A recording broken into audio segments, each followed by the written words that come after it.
Bom dia, bem-vindos a mais um momento em que abriremos a palavra. Hoje vamos continuar a falar de maturidade.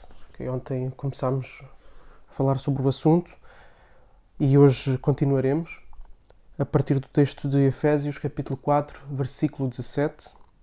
Vamos falar sobre como em todo o processo de maturidade existe um antes e existe um depois. Vamos também falar da verdadeira base indispensável, sem a qual maturidade alguma pode acontecer. Okay? E aqui estou a falar no sentido da maturidade espiritual, que obviamente vai desembocar na maturidade emocional, maturidade social. Okay? Então vamos ver a partir do versículo 17 até o versículo 24 hoje. Diz assim: Isto, portanto, digo, e no Senhor testifico, não vivam mais como os gentios, que vivem na vaidade dos seus próprios pensamentos, tendo o seu entendimento obscurecido, separado da vida que Deus concede, por causa da ignorância em que vivem pela dureza do seu coração. Paulo começa então o versículo 17 com um portanto. Então, portanto, é uma conclusão de algo que vem a ser falado. E o que é que Paulo estava a falar? Paulo estava a falar da importância do crescimento, do desenvolvimento de cada um para chegar à plena estatura de Cristo, okay? Ao amadurecimento. E esse amadurecimento implica que haja uma vida diferente, ok? Então, querem ver se uma pessoa amadureceu? Vejam se a pessoa vive de forma diferente da forma como ela vivia antes. Isto é uma evidência do amadurecimento. Uma manifestação exterior, uma mudança no estilo de vida, na forma como a pessoa anda, ok? Não são coisas pontuais, aqui e ali, mas uma mudança em que se vê continuidade, em que se nota um padrão. Então ele diz, não vivam mais como os gentios. Quem são os gentios? Os gentios são os não-judeus, que também pode ser utilizados no sentido de quem não quer saber de uma vida com Deus, segundo Deus, de amor a Deus, de amor ao próximo, ok? E depois vai descrever esse tipo de pessoa que é desligada de Deus. Vive na vaidade dos seus próprios pensamentos. Ou seja, vive no orgulho, achando que aquilo que faz, aquilo que é, a forma como lida com a realidade à sua volta, é a forma correta. Porque depois ele vai dizer que tem o seu entendimento obscurecido. Okay? A sua forma de ver, a sua forma de pensar está obscurecida, está tapada. São pessoas que são cegas. E depois vai dizer o porquê. Porque estão separados da vida que Deus dá. Okay? Deus é luz. Então se a pessoa está separada da luz, está em trevas. Ou seja, não há um conhecimento de si mesmo, ok? Um conhecimento da sua própria natureza, da sua insuficiência, da sua dependência. A pessoa acha que está bem. A pessoa acha que é autossuficiente. A pessoa acha que controla minimamente as circunstâncias.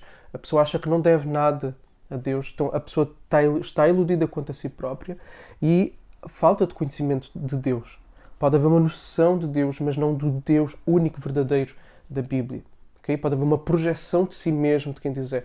Pode haver uma projeção de ideias erradas, erróneas, que a pessoa foi adquirindo pela experiência ao longo da vida, com religiões, com pessoas amigas, com aquilo que pode ter visto aqui ou ali. Então, mas a pessoa tem uma concepção equivocada de Deus. Okay? Ela tem o entendimento tapado, obscurecido.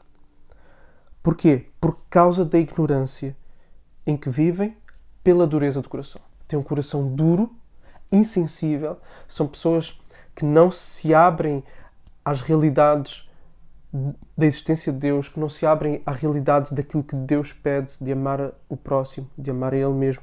Então, a pessoa vive em ignorância. E nós encontramos aqui 3 vezes esta ideia de a vaidade dos próprios pensamentos, o entendimento obscurecido e a ignorância. Okay? Então aqui estamos a falar da compreensão da pessoa. E aqui não podemos fazer esta divisão de mente e coração, porque para o judeu era um todo. Okay? É um todo. O ser humano é holístico. Então não podemos fazer esta separação. As duas coisas vão juntas. Porque aquilo que a gente pensa vai determinar aquilo que sentimos e aquilo que sentimos determina a forma como nós agimos. Okay? Depois, então, vai dizer qual é a consequência no estilo de vida de um pensamento de uma vaidade arrogante, numa falta de reconhecimento de insuficiência, ok? E diz assim, versículo 19, tendo-se tornado insensíveis, mais uma vez, a dureza do coração, a separação de Deus, então insensíveis, eles se entregaram à libertinagem para, de forma desenfreada, cometer todo o tipo de impureza. Então, eles são insensíveis para com Deus, são insensíveis para com o próximo. E por isso fazem tudo aquilo que lhes dá na gana. Já conheceram pessoas assim?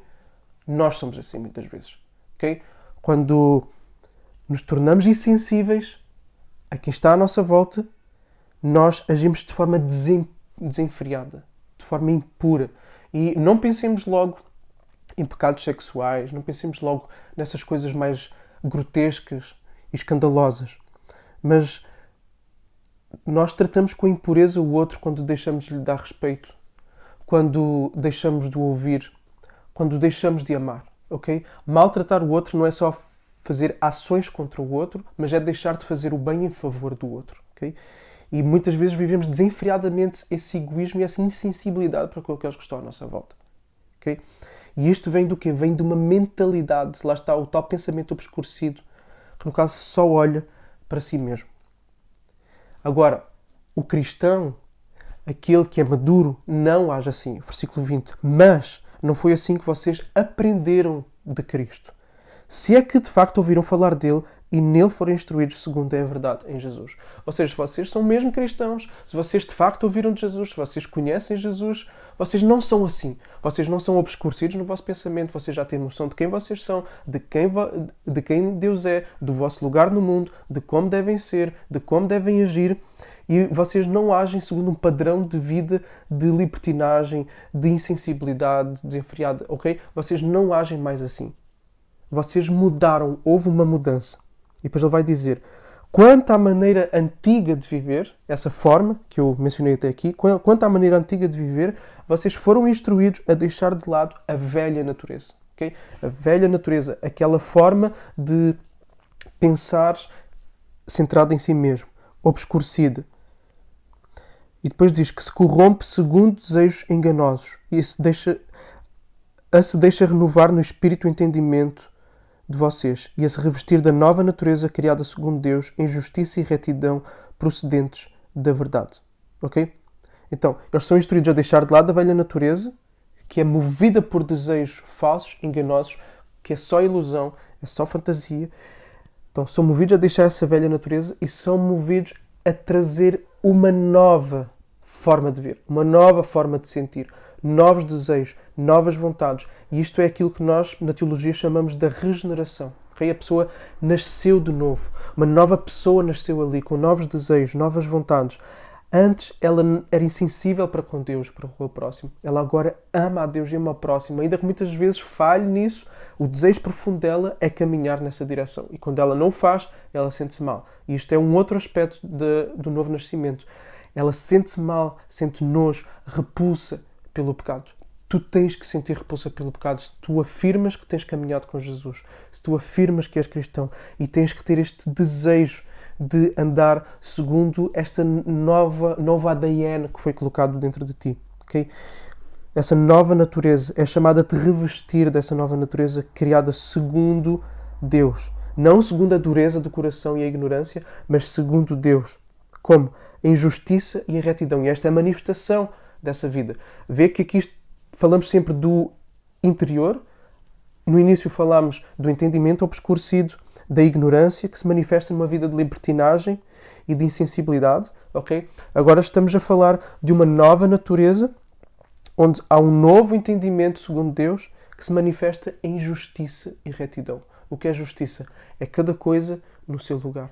Okay? Então é tratar com verdade as pessoas, é tratar com igualdade, é tratar com generosidade, com hospitalidade, com amor, cuidando, exortando, chamando a atenção com humildade. E isto tudo vem da verdade. É assim que termina o versículo 24. E isto opõe-se à ignorância. Então a verdade está em Deus. A verdade está na Bíblia, que mostra quem nós somos, quem Ele é, como devemos interagir com a realidade à nossa volta. Então, uma pessoa madura, se tu afirmas que tu és maduro, tem que haver Este antes e este depois. Tem que haver uma manifestação visível de um padrão, algo regular que manifeste que tu agora és diferente. Andas em justiça, em retidão, porque tu foste transformado de dentro para fora. Ok? Então, esta é a palavra de hoje. Deus te abençoe e até amanhã.